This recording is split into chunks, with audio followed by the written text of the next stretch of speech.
कहा कि हमको क्षीर सागर जाना है। लेकर के गरुड़ देव उड़े हैं भगवान विष्णु को। गीत लगल बा।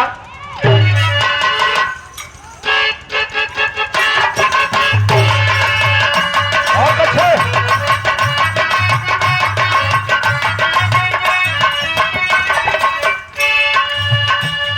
विराट सम्राट स्वर्गीय रामदेव गुरु गावे क्या गावे के ठाड़े रहा मुरली वाले गगरिया घरे धैले आई।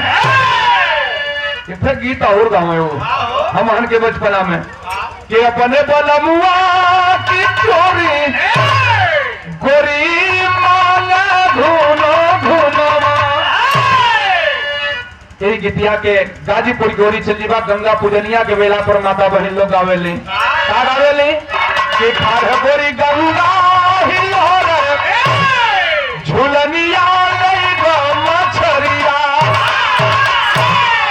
वो गंगा का किनारा पकड़ ले बलिया और चल जाई ब्या वहां के माता बहन लोग गावेला कि मैं तेरी डिम्पल कपारी राजेश खन्ना खोलो केवारी। तनिया तो नौरी आगे बढ़वा। ओ संत कबीर नगर बस्ती में लोग गावेला का गावेला कि कमर पे हाथ ना लगाइयो बलम मजा धीरे से लइलो।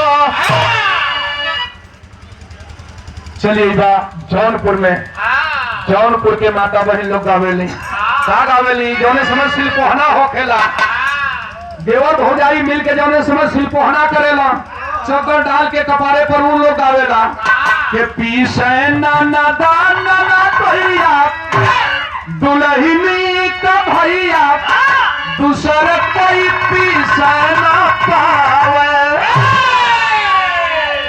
हमारे आजमगढ़ में चलिए आजमगढ़ के माता बहन लोग